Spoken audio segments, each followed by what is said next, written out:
On a dit qu'on allait parler aujourd'hui, Kavbet Amoud Aleph, la dernière Mishnah, l'avant-dernière, une avant-dernière. Qui sont les gens qui sont pas sous les Haïdout? Alors évidemment que tout homme qui a des grosses avérotes entre l'homme et son proche, s'il a fait ça manifestement et la faute est connue dans la ville, il n'est pas sous les Haïdout tant qu'il n'est pas parti au Beddin et qu'il a accepté une teshuva. C'est pas mentionné dans la Gemara. Si, dans Sanhedrin. Par exemple, un boucher qui a vendu tarif en ville, il a vendu tarif. On l'a attrapé. Il a vendu Boker Tov. Donne-lui une race. Il a vendu. Amène-les-moi à Raphaël. Donne-leur les croissants, comme ça ils prennent des croissants. C'est l'Eilou Nishmat Yosef Ben Shlomo, le papa de notre cher ami Shlomo, Sassi, Bravod. Vous avez tout mangé? Ça y est.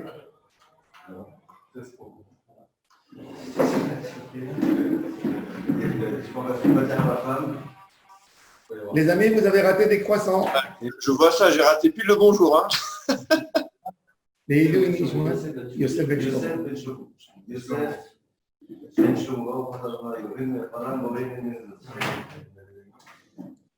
Alors, évidemment, par exemple, je parle un boucher qui a vendu tarif. Il a été attrapé devant toute la ville. Maintenant, lui, il n'offre pas de l'eau. Ok, on lui a enlevé le certificat de cache-route. Demain, il vend, il continue à vendre, il ne vient pas la boucher. Hein. Cet homme, il veut se rattraper. Il veut se racheter par rapport au public. Pour moi, il n'est pas sous les doutes. Un homme qui a vendu tarif, c'est quelqu'un que pour lui, la Torah, ça vaut zéro. Il est plus crédible pour rien. Comment il reprend sa crédibilité? Non, comment il reprend? Par rapport au public, comment il reprend sa crédibilité? Comment je lui rends sa crédibilité? Ben oui. Devant tout le monde, il a fait manger tout le monde tarif. Il a fait manger toute la ville tarif. Hein? Il publie, mais il nous a vendu quelque chose qu'il était censé à nous vendre. Il nous a... Goûte, c'est très très bon. Goûte. C'est goyave.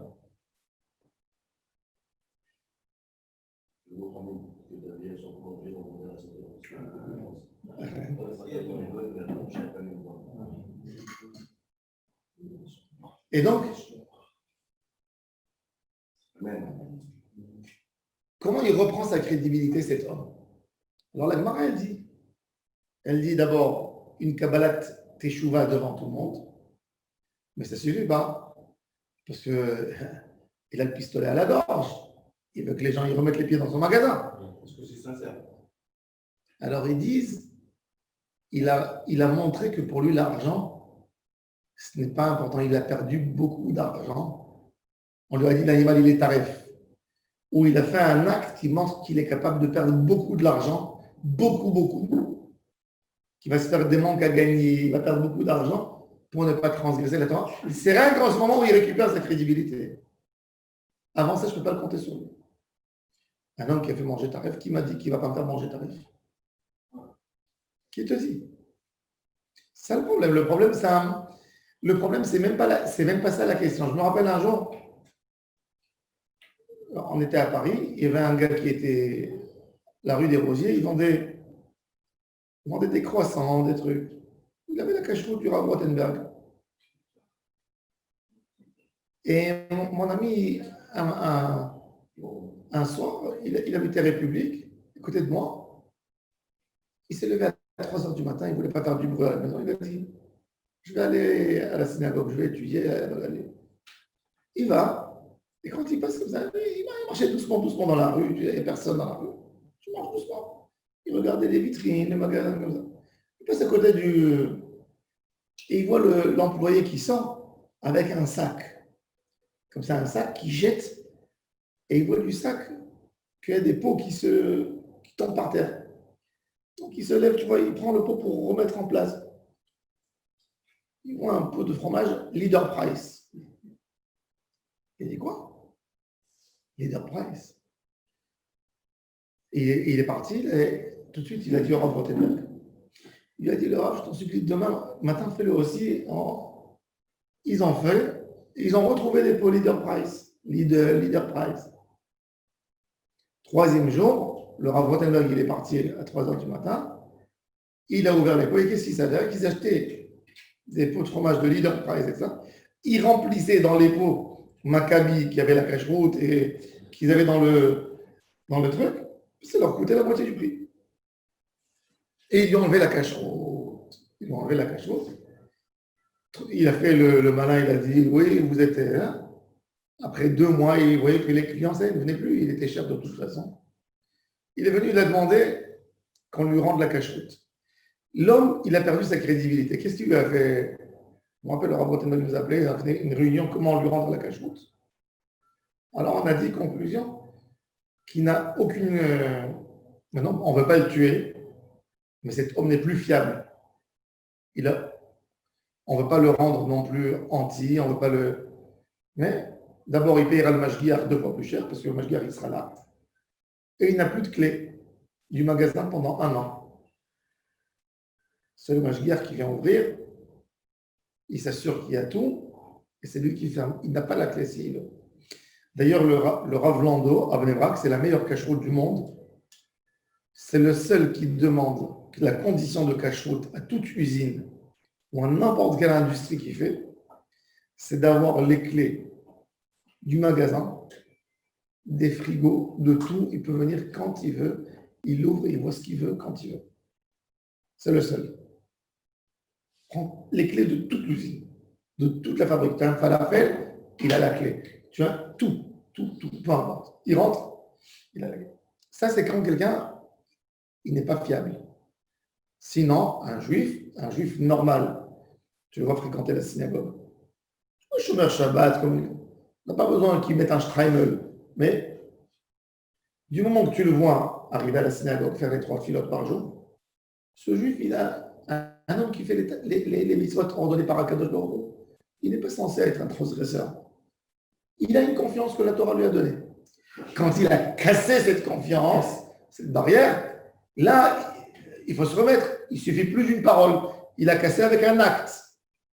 Ce n'est pas une simple parole qui va faire de lui de nouveau, qui va le rendre au centre. Donc, il faut qu'il fasse un acte. Des gens qui ont fait des jeux de paris tout le temps. Il n'est pas sous les doutes, comme j'ai expliqué hier. Comment il redevient cachère? D'où tu sais qu'il arrête de jouer? D'où tu sais qu'il arrête? Comment tu peux savoir qu'il arrête? Il va dans des milieux différents, il va plus au cercle, il va en face. Alors là, c'est beaucoup plus compliqué. C'est-à-dire que déjà, il ne traîne plus avec les gens qui jouent. Parce que s'il a d'autres personnes qui jouent, et lui, il est avec eux, c'est impossible qu'il ne joue pas. Donc, c'est beaucoup plus compliqué. C'est beaucoup plus compliqué. Malvé Beribit, pareil, quelqu'un qui est prêt de l'argent avec intérêt. Il doit perdre de l'argent, rendre l'argent des intérêts qu'il a pris aux personnes, quand c'est des grosses sommes, et c'est que là qu'il peut se racheter sa crédibilité. Sohare Shevirit, un homme qui a fait du commerce dans la Shemitah. Ça y est, c'est fini la Shemitah, qu'est-ce que je fais? Il faut attendre la Shemitah prochaine. Ou que j'attends la Shemitah prochaine et il a arrêté de vendre. Ou si c'est avant, il a besoin de prouver encore une fois, avec une grosse perte d'argent, qu'il est là pour faire la volonté d'Hachem. Sinon, ils sont presque pas saouls. C'est pas que je demande que j'ai besoin de me rassurer. Tout cela, ils sont sous les doutes. C'est-à-dire que s'ils ont signé sur une ketouba, par exemple, c'était des témoins d'un mariage, le mariage n'a pas lieu. Ça joue beaucoup, on notera beaucoup sur ça. Par exemple, je préfère un homme qui se rase à la lame que ces gens-là. se raser à la lame. Rabbi Akiva Iger dit qu'un juif qui s'est rasé à la lame, même qu'il a transgressé un issur deoraita, c'est pas comme cela, il n'est pas passé les doutes. Pourquoi? Parce que dans sa tête, c'est pas. Donc un voleur, un assassin, c'est pareil. Hein? Un voleur, un assassin, c'est pareil. Ça, c'est le badaï, cela, on ne parle pas de cela, c'est sûr. Il faut savoir que tout juif qui transgresse quelque chose de la Torah devant tout le monde, il est déjà passé les doutes. Maintenant, on te parle même si. Parce que là, c'est Gezel des Rabbanan. On a expliqué hier, j'ai expliqué. Il se rase devant tout le monde. Non, parce qu'ils pensent que c'est moutard. Parce que la majorité des gens, ils pensaient à l'époque que c'était moutard. Ils ne comprenaient pas la notion. Il y avait même il y avait beaucoup de religieux que c'était chez eux. Au Maroc, aujourd'hui, on a les machines, les rasoirs. Mais quand tu me parles de France, Pologne, il y a 100 ans. Il y a 100 ans, il n'y a pas de. Comment tu te rases? Tu te rasais avec une machine à l'époque. C'était des machines mécaniques, elles t'arrachaient la peau. C'était comme des tondeuses de gazon. Comment tu te rases? Tu vas avoir un effet lisse. Ou tu mets une pommade, tu brûles tout ton visage avec cette pommade, ou tu te rases à la lame. Quand vous voyez les photos, les gens bien rasés, c'était tout ça à la lame, Dieu préserve. Mais c'était comme ça. Personne. En Italie, Rabbi Chaim Ben Attar, il dit, j'ai vu les Juifs d'Italie, ils font 3 catastrophes. Ils se rasent à la lame, les Juifs. Le Rabbi Chaim Ben Attar, il écrit ça il y a 300 ans, 250 ans. Les Juifs d'Italie n'avaient pas de barbe. Il dit, ils se rasent à la lame, ils mangent les fromages des goïms et ils boivent du vin de goïm. Et il dit, et c'est pour ça que ce judaïsme ne peut jamais grandir. Il sera toujours, et c'est vrai, c'est incroyable. En Italie, ils sont arrivés 30 000 juifs qui se sont installés en Italie et les autres, ils sont partis dans les provinces romaines dans l'Europe. Le judaïsme italien n'a jamais augmenté, n'a jamais monté de 30 000. Il n'était jamais plus nombreux que 30 000. Jamais. C'est-à-dire tout le temps, on perd des juifs là-bas. Il est bien le judaïsme. Je ne sais pas. La famille qu'on a connue. Bon, ça, il y a toujours des exceptions. Mais... Oui. Il y a des exceptions, mais en général. Je vous dis comment il dit la Torah, comme les. Mais le judaïsme italien, alors ça, c'est des choses. Oui. Je jure, on avait une famille et il disait des super livres.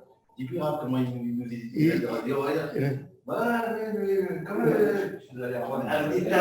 des termines d'Italiens, les anciens. Italiens. C'est pas des. Parce qu'il y a des juifs italiens qui viennent de. Vous voyez dans les livres d'Haftarot. C'est des véritables juifs d'Europe qui ont été. Vous voyez dans les livres d'Haftarot. C'est la famille qui l'a créé là. Vous voyez dans les livres d'Haftarot, c'est écrit toujours à Italianim, Korim, Zeveze. Ils ont des parachutes, ils ont des choses spéciales. À Italianim, c'est les anciens Italiens, c'est les vrais Italiens. Oui. Bon, en tous les cas. Alors, maintenant, je vais vous expliquer avec la logique de tout ce qui est pari. On est dans un pari. Et je vais te dire, mais j'ai rien volé, moi. On a parié. C'est quoi parier? Tu es d'accord? Je suis d'accord. Celui qui a raison, il prend l'argent. Celui qui a gagné, il prend l'argent. Mabaya, il est où le problème? Il est où le problème? Alors, la Gemara, dans sa Nedrine, elle explique. Dans sa Nedrine, c'est Asmarta. Asmarta, la Kanya. Asmarta, chacun il est sommaire, il met toute sa force sur son savoir. J'ai élevé une colombe à courir vite et à faire tomber les colombes des concurrents pour arriver la première dans sa destination. C'est-à-dire que je compte sur le savoir-faire que j'ai et que je vais siffler. Et ma colombe, elle va aller plus vite et plus vite. C'est pas que je pense, quand je vais dans un concours de chevaux, je mise, je mets sur de l'argent pour un cheval, c'est que je suis sûr de sa capacité et de la capacité de son cavalier d'arriver le premier.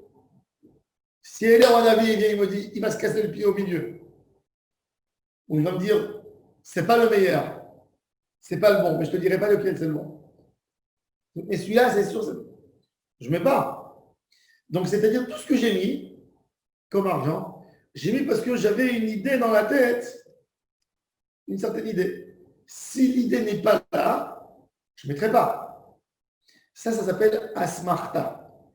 Asmarta lakania. Dès qu'il y a une idée qui me rend fort, qui s'incruste en moi, ce n'est pas une connaissance réelle. Et ça s'appelle Gezel des Rabbanan. Vous allez me dire, alors c'est pareil dans un business. Quand j'achète une marchandise, je suis persuadé que je suis capable de la vendre. Non, c'est pas pareil. Tu reçois chez toi, ça ne dépend pas de toi, ça dépend du client. Tandis que là, tout le jeu, il est uniquement de quelque chose que... Alors le casino, ça rentre pas dedans. Ça rentre? Ah bah non. Ben si. Pourquoi? Parce que si vous jouez un numéro, il n'y a pas de connaissance spéciale. Oui, mais je suis persuadé. Pourquoi tu fais ce numéro et pas l'autre? Tu dis, je prends le jour de l'anniversaire de mon fils. Non, tu dis, je vais prendre le jour de l'anniversaire. Je vais prendre le jour où je suis né. Regarde les gens comment ils remplissent la loterie. Alors, encore une fois, dans des petites sommes,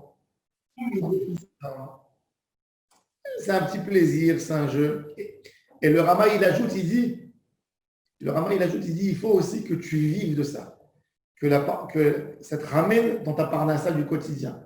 Il dit, si tu fais ça que pour le plaisir, tu vas le soir, de temps en temps, tu fais une partie de poker. Qui vit de son jeu. Hein. Quoi? Il n'y a aucun joueur de casino. Moi, tu ne connais pas. Le casino? Pas de casino. Non, je parle de poker, c'est autre chose, mais le casino. Un homme que c'est indispensable pour lui. C'est-à-dire, pour lui, il a un budget, il met 10% de sa paye. Dans le casino. Dans le jeu. C'est pas tout. Vaillez rêve, vaillez poker. Tous les soirs, une partie de poker. C'est une question de rouge en fait. Il y a Renaud qui dit pas le jeu, c'est. Non, après il y a des joueurs poker qui peuvent en vivre, mais si vous allez jouer à la roulette, c'est pas le casino, il y a l'espérance de vie, l'espérance mathématique, elle est toujours négative. C'est sûr. Le chemin de fer. C'est sûr. D'après la halakha, un propriétaire de lieu de jeu qui récupère, il n'est pas sous les doutes. Il est. S'il ne joue pas, lui. Même s'il ne joue pas, il joue. Bien sûr qu'il joue. Il joue, la maison, il joue.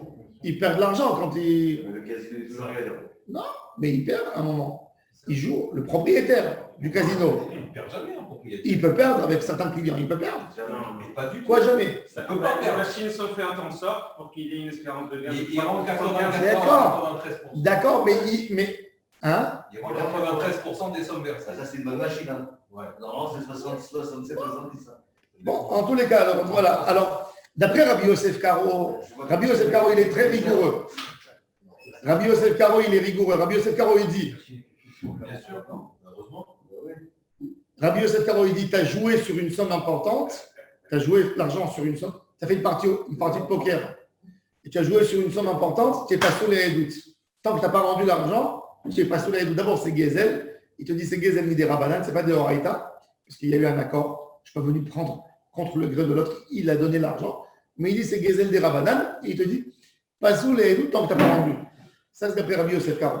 D'après le Rama, il dit c'est Gezel, il faut rendre, mais il dit il n'est pas sous les doutes que quand il fait beaucoup de parties. C'est-à-dire que la personne, c'est son chemin de vie. Tous les jours, il va, il joue, il gagne un peu, mais c'est sa routine. Là, il n'est pas sous les doutes. Bon. Donc, on a expliqué un peu plus ou moins les choses. Alors, on a dit que tout témoignage, maintenant, il faut savoir que même cet homme qui joue au poker, il est fiable pour me dire si une nourriture elle est cachère ou elle n'est pas cachère. Ça, tu peux compter sur lui. Pourquoi? Parce que c'est Beyado. Beyado, on ne rentre pas dans l'idée de redoute. Comme on a expliqué, on a dit que tout ce qui est dans tes mains à le faire, il peut lui aussi égorger s'il veut. Donc, il n'a pas un intérêt de te dire sur le cachère qu'il est tarif, sauf s'il a besoin de l'argent pour aller jouer. C'est une autre chose. Mais sinon, normalement, il n'a pas de problème. Et là, juste une question par rapport à la notion de jeu d'argent. Finalement, celui qui joue, c'est qu'il donne de la force au hasard. Pas forcément. C'est que quand je joue, ça veut dire que je donne la force au hasard. Qu'est-ce qui est plus grave? Donner de la force au hasard ou donner de la force à soi-même? C'est-à-dire que celui qui va travailler en disant tout ce que j'ai eu, c'est grâce à moi que je l'ai eu. Qu'est-ce qui est plus grave? C'est pas une question de donner de la force au hasard ou à soi-même. C'est une question, à mon avis, c'est pas ça la question. C'est le Gezel qui joue. Moi, je me rappelle, par exemple. Pourquoi le Gezel? Ben, c'est le Gezel, c'est si tu prends de l'argent de l'autre sans qu'il a donné à 100%. Non, quand on joue au jeu, je parle. Il y avait pas de... Où est le Gezel quand Moi, je me rappelle, ma grand-mère, elle aimait bien faire des parties de poker. Et ma grand-mère, elle nous disait, quand elle voulait nous donner l'argent de poche, elle disait, je ne vous donne pas l'argent de poche comme ça. Vous allez jouer contre moi. Maintenant, elle donnait l'argent. Et moi, je ne voulais pas jouer avec elle parce que j'ai dit, pas sous les doutes. Mais après, mon père m'a dit, oui, tu peux jouer parce que toi, tu ne mets rien du tout, de toute façon. Tu lui prends. Si tu mettais toi aussi en contrepartie, après, quand on gagnait une fois, elle nous dit, allez, maintenant, vous allez mettre. Et bon. Mais c'était l'idée, elle voulait jouer, elle voulait s'amuser, elle voulait nous donner à la fin. Même celui qui n'était pas gagnant, elle lui donnait à la fin du jeu. Et c'est ce qu'il faisait à l'époque dans les maisons à Pourim. Le père de famille, oui, quand c'était en famille encore, le père de famille, pourquoi les rabbinim, ils étaient contre? Parce qu'à la base, c'était pour mettre tout le monde autour, pour donner un peu de action sur la table. Ben, les gens, ils mettaient, le père de famille, il donnait de l'argent à ses enfants, et il jouait, ça montait les tensions, et après le père, il donnait, c'était les sous de Pourim. Mais après, c'est le voisin qui s'est rajouté à table. Après, ils ont commencé à faire des parties entre adultes. Et là, tu entraînes les gens dans le jeu. L'argent de Pourim qu'on donne, c'est de l'argent qu'on donne de Simcha, normalement. Mais après, ça entraîne dans des mauvaises choses. Alors les rabbinim, ils se sont mis contre ça. Aujourd'hui, ça a beaucoup diminué, les parties de poker et tout ça. Avant, chez les juifs, tous les juifs de Tunisie, Algérie, Maroc, c'était un classique, il fallait jouer. Le jeu était dans leur sang. Et doucement, ça a diminué. Maintenant, justement, alors on va voir maintenant quelque chose. Alors, comme que j'ai expliqué ici que quoi? Que tous les jeux de paris, c'est Gezel des Rabbanan. C'est-à-dire qu'un homme qui parie, il est pas sous les doutes, pas minatora, mi des Rabbanan. On a une femme mariée, minatora, un mariage, il a lieu, c'est minatora. Pour casser un mariage, il faut un témoignage que le mari est mort. Si le témoin, il est pas sous le midera banane et il vient témoigner pour autoriser cette femme de Horaïta, minatora, il est cachère. Chachamim, ils sont venus, ils ont dit non, parce qu'il n'est pas seul. Alors, on va voir ici.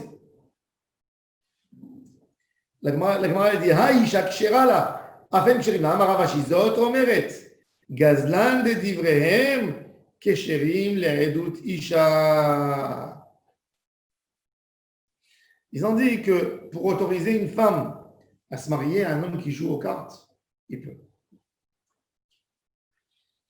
D'ailleurs, il faut savoir, le Rambam dans Ilchot Girushin Perek Yudbet, il écrit là-bas pourquoi un témoin est valable pour autoriser une femme. Vous savez, on marie une femme selon un témoin qui a témoigné qu'il a vu la mort de son mari. On n'a pas besoin de voir deux. Pourquoi un? Le Rambam dit parce que c'est quelque chose qui va se faire savoir à la fin. Alors on a été méquilim. C'est pas comme c'est pas comme les autres témoignages. Une femme, un homme qui est marié, normalement, il est censé venir voir ses enfants, sa famille, sa femme. Il ne se détache pas. Et donc, un seul témoin suffit. C'est pour ça qu'on accepte aussi cela. Sauf s'il est pas soumis à la Torah. S'il est gazlan de Horaïta, il ne peut pas témoigner. Il va dans la rue, il vole. Un assassin, il ne peut pas témoigner. Tous les psulim de Horaïta ne peuvent pas témoigner. Mais un pasoul des Rabbanan, il peut autoriser une interdiction de Horaïta, c'est-à-dire une interdiction de la Torah pour cette femme, pour l'autoriser à se marier. Donc la Mishnah, elle nous dit qu'en fait, la Gemara, elle veut dire que quoi? Que tous ces cas mentionnés dans la Mishnah qui sont Mesachet Bakubia, Malvé Beribit, Mafricheyonim, Sochare Shvirit, tout cela, ils sont psulim midera banan, sauf les derniers, qui sont Avadim, Venashim, ça c'est psulim de Horaïta. Ceux-là, ils ne peuvent pas témoigner. Mais quelle est la logique par rapport à la femme? Pourquoi quand la femme peut témoigner, ces gens-là peuvent témoigner? Pardon? Pourquoi quand la femme peut témoigner, ces gens-là peuvent témoigner? Parce qu'on a expliqué, pardon, même la femme, elle est cachée. La femme, tu as expliqué hier pourquoi elle ne pouvait pas témoigner, parce que l'imagination, c'est la Constitution. D'accord? Mais là, maintenant, pourquoi quand la femme pourrait témoigner, ces gens-là, on considère comme des gens qui ne sont pas capables de témoigner, pourraient témoigner? Quel est le lien? Quel est le rapport? La femme, elle ne peut pas témoigner, point. Elle ne peut pas témoigner. Maintenant, ces hommes-là, ils peuvent témoigner sur des choses qu'une femme peut témoigner. Ça veut dire, tu vas au marché, il y a une femme qui vend du poulet.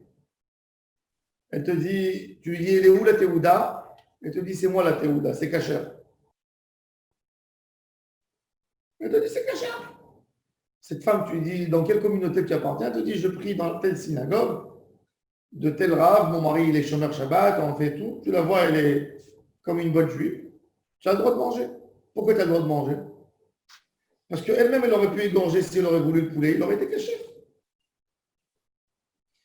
Beyada, la Gemara dans ma Maseret Gitin a dit Kol chez Beyada, somrim alea. Tout ce qu'un homme aurait pu l'obtenir lui-même, il a une confiance. Tant qu'elle ne joue pas, elle n'a pas volé, elle est cachée. Elle est cachée. Donc tout ce qui est Beyado, ce n'est pas Medina Edut, c'est Medina Beyado. La confiance que je vous donne, ce n'est pas parce qu'il est témoin, c'est parce que c'est dans ses mains. C'est un autre statut encore. Elle a la capacité de le faire. Voilà, elle a la capacité de le faire. Même un témoignage d'une femme par rapport à son mari. Elle lui dit, je suis Nida. Ou elle lui dit, je ne suis plus Nida. Elle lui dit, je suis parti au mikvé. Est-ce que l'homme, il est censé appliquer sa femme pour savoir est-ce qu'elle est partie au mikvé, lui dire, elle est où la facture? Oui. Elle ne peut pas témoigner pour une amène. Moi, j'ai assisté une fois dans un divorce qu'un mari a divorcé de sa femme parce qu'elle lui racontait des histoires. Elle lui disait qu'elle allait au mikvé, elle faisait un tour dehors, elle retournait à la maison, elle mouillait ses cheveux un peu. Elle n'allait pas au mikvé. Elle ne voulait pas aller au mikvé. Et ça, c'est de la faute aussi des balayaneufs qui posent 10 000 et une questions et que ce n'est pas toujours propre. C'est pour ça qu'il faut qu'un mikvé doit être très propre. Il y a des gens qui sont dégoûtés d'aller à cause de ça. Bon. Voilà, ça c'est la Mishnah. La femme, elle ne peut pas témoigner pour une Allemande, par exemple. Si. Si elle a vu le mari de quelqu'un mort, elle peut dire je l'ai vu mort, oui. Bah, elle peut témoigner alors. Non, ils te disent pour autoriser le mort, oui, mais par contre, un voleur, non, il ne pourra pas dire. Parce que ce que la femme, elle n'est pas valable pour témoigner ce n'est pas la même chose que le voleur. Le voleur, c'est pour une Avera qui ne peut pas témoigner. La femme, c'est parce qu'on lui a dit qu'elle exagère un peu, mais là, pour un mort, elle n'exagère pas. Donc, si elle a vu le mari le mari d'une femme. Une femme, elle a le droit, par exemple. Une femme, elle a le droit de venir,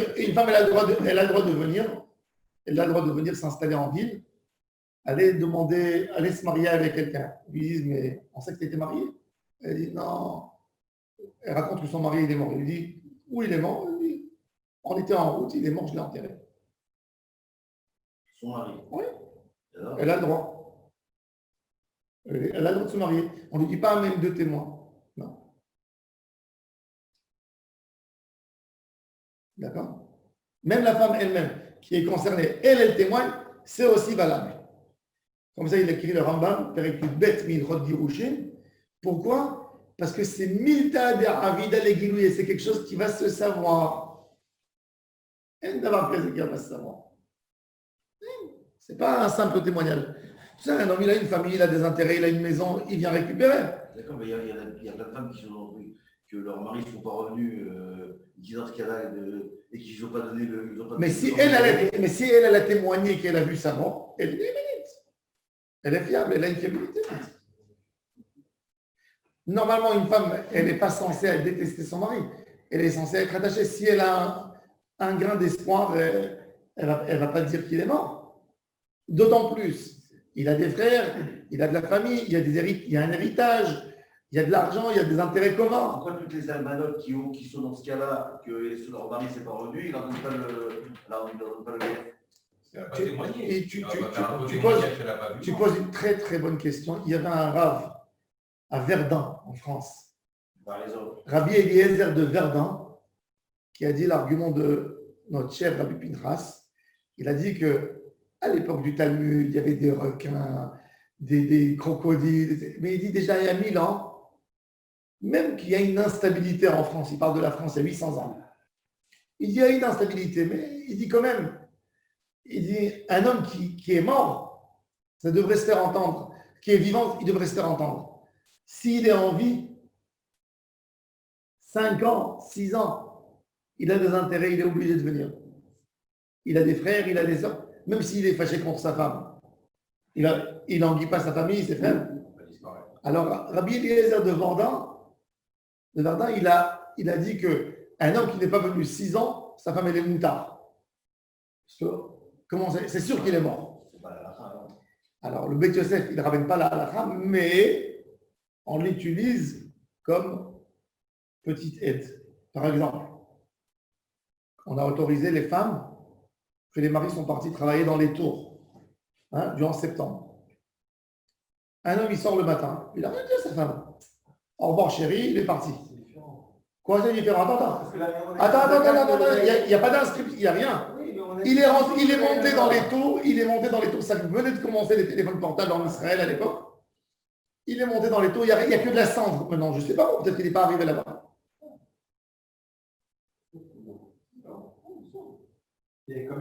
Tu sais qu'aux États-Unis, il y a des cas. Tu vas me dire que oui, peut-être non. Il y a une femme, par exemple, que quand les tours ils sont tombés, ça a été écrit dans les journaux, elle appelle son mari. Il y avait déjà des téléphones portables aux États-Unis, bien. Elle appelle son mari sur son portable. Il lui répond.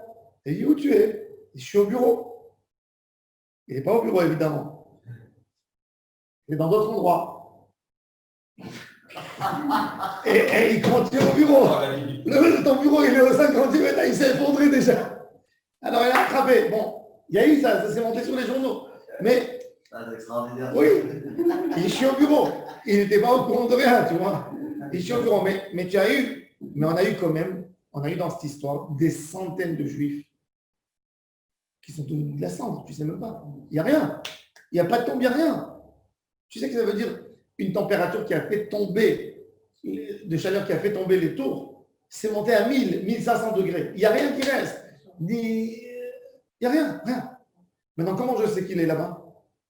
Là, on était obligé d'utiliser Rabbi Eliezer de Verdun.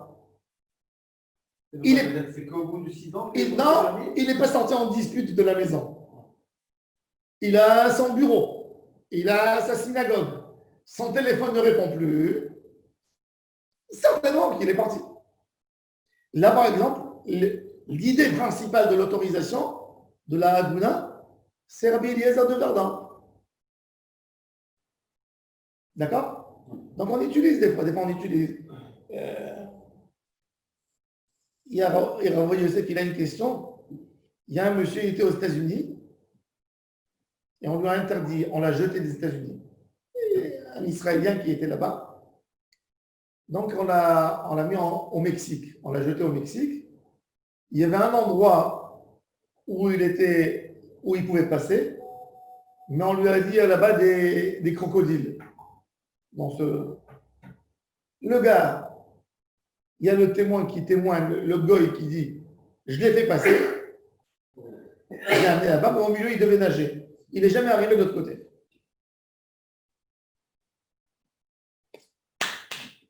C'est rien. Là, tu es obligé encore une fois. Arrête, il a appelé sa femme la veille. Tu vas m'attendre dans tel endroit. Tu vas venir avec ta voiture là-bas. Il y a d'autres personnes qu'il a amenées. On sait qu'il a été amené là-bas. Et on voit qu'il n'est jamais venu de l'autre côté. Et il y a 5 ans qui est passé. Et le gars qui l'appelait tous les 2 jours, sa femme, il pleurait. Je suis en train de faire. Je t'aime, j'aime mes enfants. Et ça le préoccupait. Il faisait. Alors, là, ça joue. Rabbi Eliezer de Verdun. C'est très logique. C'est logique, c'est son idée.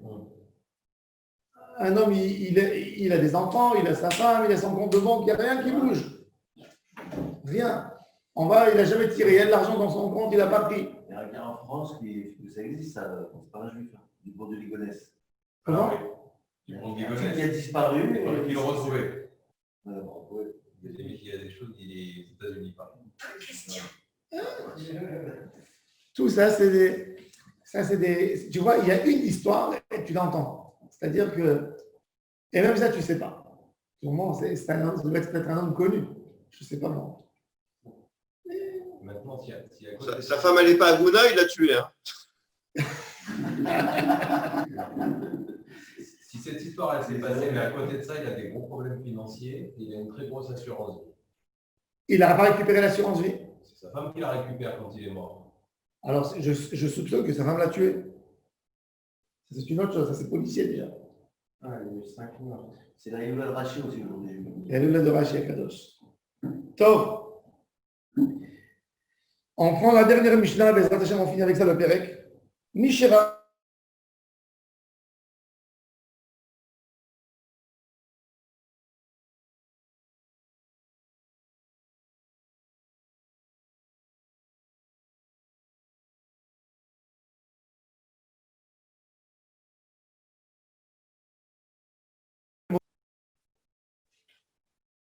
Il est amputé. Maintenant, lui, il doit témoigner. Il faut qu'il monte à Jérusalem. Est-ce que son entourage, les gens de son entourage, est-ce qu'eux ont le droit de profaner le Shabbat pour lui? Alors, l'idée, dans le Chilul Shabbat, quelqu'un qui a le droit d'être Mechalel Shabbat et qui ne peut pas arriver dans l'endroit où il a besoin, tout le monde a le droit d'aller avec lui. Une femme qui accouche, elle a le droit d'être Mechalel Shabbat, n'est-ce pas? Elle a le droit d'aller à l'hôpital avec l'ambulance Shabbat. Le chauffeur a le droit de la ramener. Si cette femme, elle dit, moi c'est la première fois que je vais accoucher, je ne vais pas à l'hôpital sans ma doula ou sans maman. Elle a le droit d'aller avec elle. La doula? Oui. La doula, c'est celle qui est à côté de la femme pour l'aider à accoucher. Elle a entraîné, elle a préparé pendant les mois. Elle a accouché. Elle lui fait confiance. Une femme, elle a besoin d'un soutien. Elle l'aide. Et dis-moi, je ne vais pas là-bas. Ça lui rentre dans la tête. Même que c'est stupide, c'est idiot, parce qu'à l'hôpital, ils connaissent leur travail. Mais il n'y a rien à faire. Il lui faut sa mère. C'est souvent le cas. Ouais, exactement. Le mari.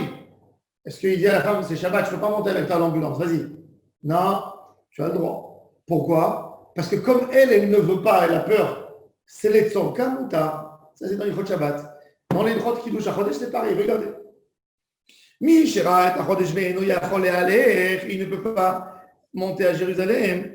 Molichin Oto Alachamo. On lui prend un âne. Ce n'est pas une question de lui, il va sortir du trompe. Il va marcher à pied. Sur un âne. Il ne peut pas courir vite. Il faut qu'il va vite. Il a 40 km pour arriver à Jérusalem. Il a toute la nuit à faire. Un filou bemita, même prendre un lit dessus, c'est-à-dire bien installé. Vim tsodelaem, s'il y a dans les chemins, Rachid dit qu'il y avait en route, les jours du Molad, il y avait les Samaritains, les Baïtoussim, les Tzoukim qui attendaient avec des armes pour tuer les témoins. Tuer les témoins. Pourquoi? Pour qu'ils ne montent pas à Jérusalem, pour ne pas donner l'info au Bédine et pour ne pas qu'il y ait Kiddush HaChodesh. Ve'im tsudelahem lokrim be'adam maklot, ils prennent aussi des armes, des bâtons. Ve'im aytader rechoka, la route elle est loin. Il faut savoir que on essaie de diminuer le chilul Shabbat le plus possible. Par exemple, j'ai le droit, moi, de monter dans l'ambulance. Admettons ma femme, un homme, sa femme, elle est partie accoucher, elle veut que son mari vienne avec elle. Est-ce que le mari, il a le droit de prendre avec lui des livres, il va se faire plaisir. S'il va à l'hôpital, il dit, je vais m'ennuyer. Il est 2h du matin, la veille de Shabbat, qu'est-ce que je vais faire jusqu'à la fin du Shabbat? Il veut prendre avec lui des livres de lecture, le journal, prendre des habits pour demain. Il n'a pas le droit. Il n'a pas le droit. Tu vas uniquement pour l'aider, pour le Chilul Shabbat. Là, il te dit, il peut prendre la nourriture. Oui. שעל מהלך לילה ויום מחללין את השבת. Pour une nuit, une journée, on est מחלל שבת. ויוצאים לעדות החודש, שנאמר, אלה מועדי אדוני אשר תקראו אותם במועדם. C'est מועדי השם אשר תקראו אותם במועדם. La kriya, elle est obligée d'avoir lieu במועד. מחללים עליו את השבת. Comme on a dit, qu'Akadosh Baruch Hu, il a dit à Moshe, Aaron et les mouadei Hashem. Ça veut dire que je peux être, moi, même si je n'ai pas vu moi, je peux aider. Oui, tu peux l'accompagner. Je peux l'aider. S'il n'est pas capable de voyager, je peux le prendre moi. Oui. Je peux être Mechalel Shabbat moi pour qu'il puisse faire son témoignage. Oui. Même si tu ne sais pas en rendre compte s'ils vont recevoir son témoignage. Oui. Ça veut dire, à quel point. C'est incroyable. Ça veut dire, nous on aurait dit, attends, tu es sûr que tu l'as bien vu? Comment tu l'as vu? Ce n'est pas à toi de me demander les questions. Je l'ai vu. Il faut savoir qu'à l'époque, le Bédine, il avait très peur des Sadducéens et des Baïtoussim qui vont envoyer des gens, ils vont louer des gens pour mentir. Donc même dans un témoignage, il fallait qu'il y avait des gens de référence à qui tu te réfères à Jérusalem. C'est-à-dire que ce fameux juif qui habitait à Kiryat Gat ou à Beth Shemesh, qui va venir témoigner, il va faire 40 km pour venir témoigner, ben le Bédine va lui dire, dis-moi, quand tu montes dans les fêtes à Jérusalem, chez quelle famille tu es hébergé? Je suis hébergé chez les Lévis de telle rue. Monsieur Lévi, ce monsieur, il est correct? Oui, très correct. Yireh Shamayim, sans problème. Ok. Donc, on a toujours besoin. Alors, il te dit, si il n'est jamais monté celui-là à Jérusalem, qu'est-ce qu'on fait? On envoie avec lui un de son village qui est connu à Jérusalem pour pouvoir faire passer la transmission. Donc, même lui, il a le droit d'être Mechalel Shabbat. Maintenant, il n'y a pas de danger. Il n'y a aucun danger. Mais il y a un témoignage d'un seul monsieur du village et il n'y a pas d'autre. Mais il a pas peur. C'est un homme armé, il est costaud, il est fort. Mais peut-être qu'il ne sera pas fiable à Jérusalem. Donc, on envoie quelqu'un du village avec lui qui va monter. Mais l'autre, il est connu. Il a des références à Jérusalem. Pour dire au Bédine, cet homme est fiable. Tout ça pour le Kiddush HaChodesh. Et pourquoi ils ont fait ça? D'envoyer quelqu'un, parce qu'au début, on acceptait le témoignage de tout homme. Dans le judaïsme, c'est normal qu'un juif ne va pas casser la fête de tous ses frères, de tout en Israël. Mais après, Mishekil Kelou, à Baïtosim, c'était Tzadok et Baïtos. On va voir après dans la Gemara. Ils vont nous raconter qui c'était Baïtos, qu'est-ce qu'ils ont fait et qu'est-ce qu'ils faisaient. Ils ont dit, à Jérusalem, on n'accepte pas le témoignage que de quelqu'un qui a une connaissance directe ou indirecte, c'est-à-dire en vérifier. C'est pour ça qu'il fallait absolument envoyer quelqu'un. C'est halakha de vérifier ou pas vérifier, et les halakha les marazé dans plusieurs choses. Vous savez que le Kaf HaChaim, il écrit dans Ilchot Kriyat Torah que tu n'as pas le droit de dire, quand tu es à la tfila, il y a un Kohen, Yesh Kohen, le gars il dit, oui, Kohen. Non, il ne faut pas.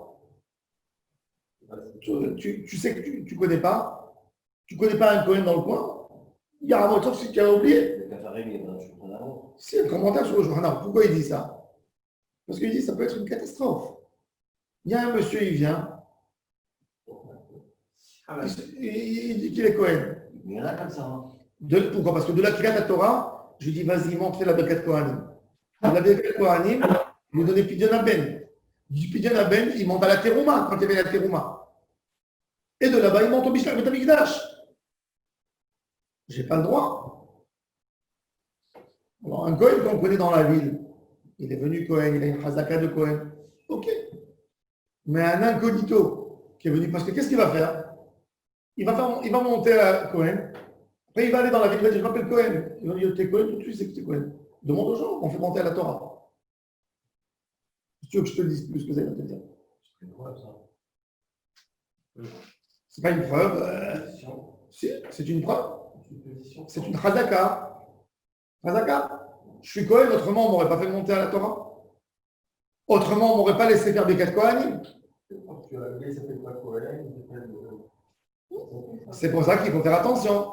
C'est pour ça qu'on demande à quelqu'un. Je connais un là et il a trouvé un coup comme ça qu'il était Cohen. Ouais. Et après, du même coup, il a dit qu'il n'est pas Cohen. C'est pas sûr. Si. Même il y a des Kohanim c'est pas des Kohanim qui n'ont pas le droit. Parce que leur maman était divorcée, leur grand-mère était divorcée. Même si lui s'est marié avec une divorcée, il a perdu sa couronne. Hein? Même lui, s'il s'est marié avec une divorcée. Alors il est parti dire que ça. Non. Il est parti dire que sa divorcée n'était pas une vraie divorcée parce qu'elle n'était pas mariée non plus. Parce que c'était pas Khaled Shabbat. Mais après, il est parti avec une Goya parce qu'il est Cohen. Tu comprends? Oui.